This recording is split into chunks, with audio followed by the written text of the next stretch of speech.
Dave Byers, and I want to talk to you and help you out with something that many, really all guitar students have an issue with in the beginning, and that is changing chords faster. We all of us want to change chords quick, and play songs and dive right in, but here's the truth. It doesn't happen that way. I've played for over 40 years. I've taught many students, and we all get discouraged because we want to be able to do it now, but I'm just here to tell you it's not the reality, okay?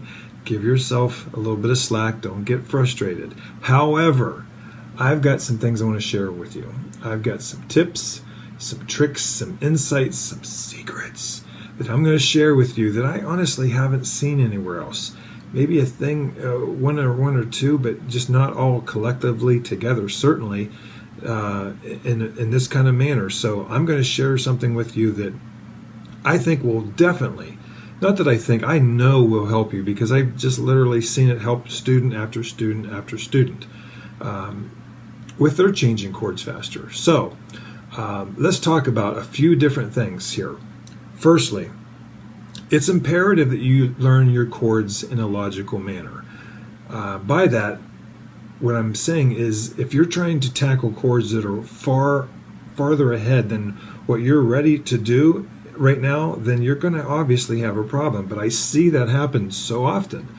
And if you're not ready to string an E minor and a A minor and a C and a D together, then you're not ready for F and, B7 and C7 and all that kind of stuff. You're not ready for those yet.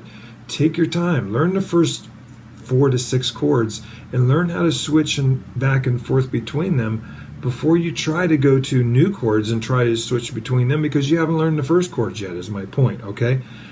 Here's another point that I want to make to you. It's imperative that you learn your chords in a logical manner. I own a music store. We sell chord books, just like that you can find anywhere else. They're stuffed full of chords. The idea is that the more chords that they put in there, the more that you might want to buy it, because this book has 250 chords, but the other book for $5 more has 500 chords, and this book has 1,000 chords. It doesn't matter, because the vast majority of songs are played with 12 to 16 chords, okay? Yes, I love altered chords, sharp nines, and all that kind of sharp fives, flat fives, diminished chords. I love all that stuff, okay? But it's not where you're at right now, not what you need right now. And none of those books that I see that are sold show you what order to learn them in. And I see many times books starting people out with chords that they really aren't ready for yet. So right here, right now, I'm showing you the order of chords that I would suggest that you learn them in. And don't go to chord number 8, 9, 10 when you haven't learned 1, 2, 3, 4 like the back of your hand yet. It's imperative, because all you're going to do is frustrate yourself and suck the fun right out of playing music, which is why you came here, to play music and have fun, sing some songs and have a good time. So let's do it in a logical manner. So take it slow, grasshopper, okay? That's my Kung Fu reference for you. So let's talk about muscle memory. That's the next thing I want to talk to you about. Muscle memory. If someone turned out all the lights in your house, you would probably be able to get around the kitchen fine, right? Maybe your bedroom, rooms that like the back of your hand. You should be able to figure out where the refrigerator is. You might take some reaching around sort of thing, but you know where it is. And why can that guitar player play an entire song without looking down at their hand? And they're singing and they're looking out at the audience and engaging with the rest of the band, because they've played those chords a zillion times over and over and over again. And that's what you haven't done yet. That's why. You're admiring something from someone who's practiced diligently for years, if not decades. So give yourself some slack. Let's work on the things that I can help you, though. Work on these things that can certainly aid you in changing chords faster, okay? One of them is muscle memory. You have to get muscle memory. We're going to teach our fingers and our hand where to go. And one thing, other point I want to mention here is that your hand is not used to doing this sort of thing.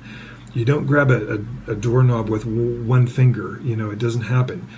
You grab it with your hand, and you've been used to doing that all your life. And now here you are as a right-handed person doing something with your left hand.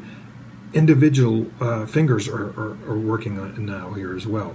And if you're a keyboardist, you type on a keyboard, for instance, for a computer, you probably maybe are like me and you one or two finger peck it too. So there's very few things that we do with all of our individual fingers. So we need to teach them. So muscle memory. We need our hand to go right to a G chord, right to it. So how do we teach our hand to go right to a G chord from a C or D or E minor or whatever chord that we're coming from? We hold that position, G, here's our G right there, okay? So now here's what I want you to do. Play your G with me. Then I want you to take your hand off just a little bit and then put it right back on. That was easy, right? Because we didn't move it too much. Baby steps. Take your hand off a little farther. Go right down. Now, pay attention here. I don't want you to go down one finger at a time. I want you to take your whole hand, all of your fingers, to go right to the frets where they're supposed to be at once, not individually. Take your hand farther away, and then right back on. Take it farther away, right back on. Unfold them fingers. Go right back to the G chord. And if you're saying, I can't do it, you can't do it yet.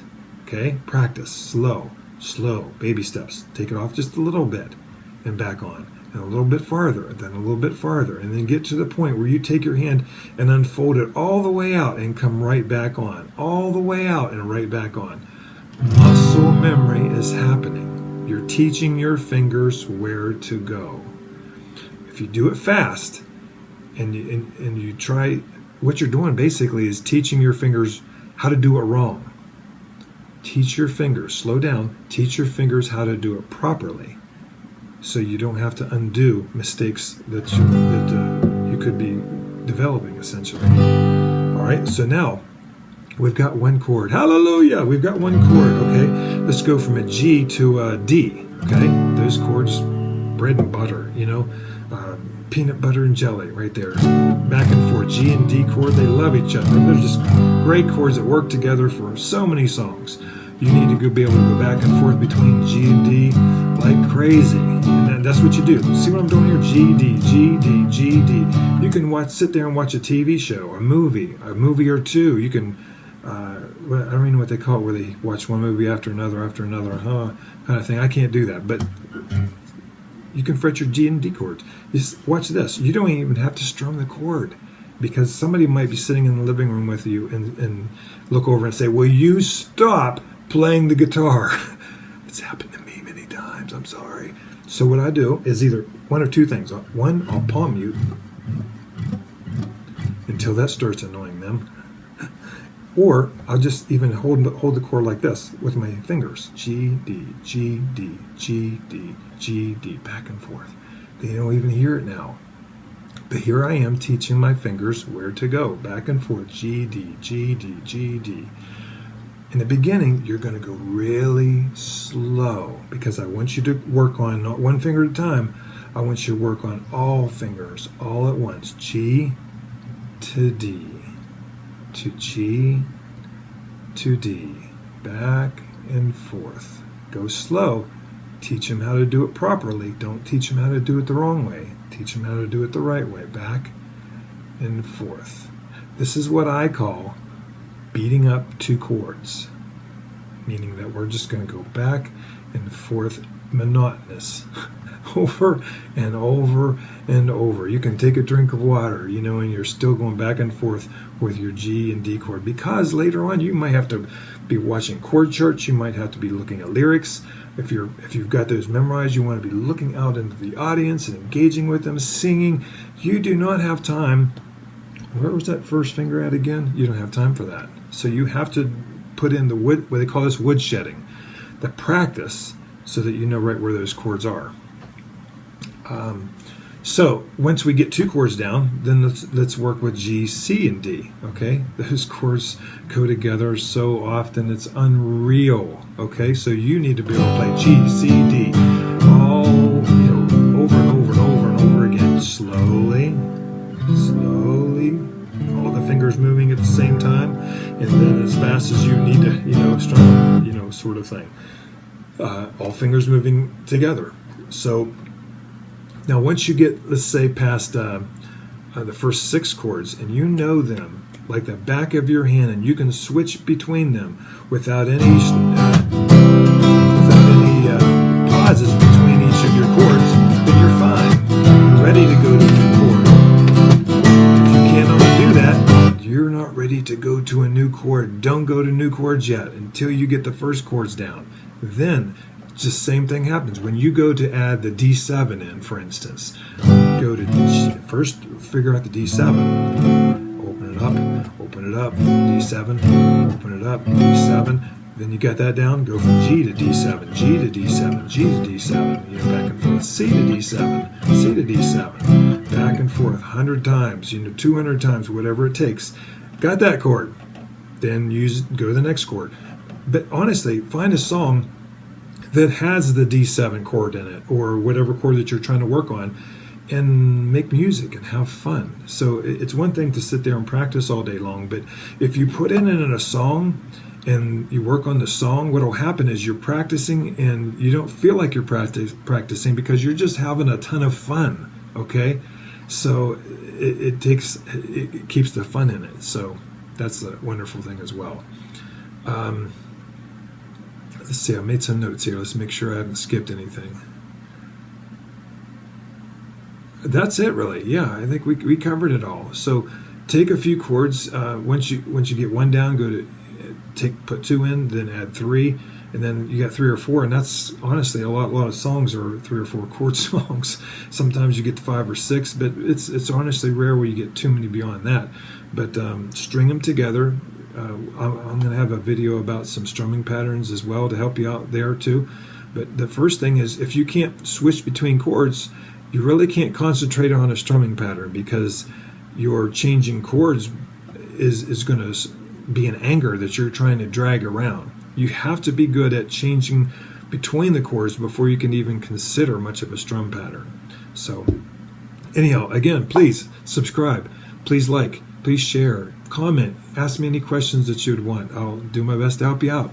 All the best to you. If you have it, I'd be happy to help you out with anything that might be holding you back. Okay, so my name is Dave Byers. Check out DC Music one day if you need some equipment.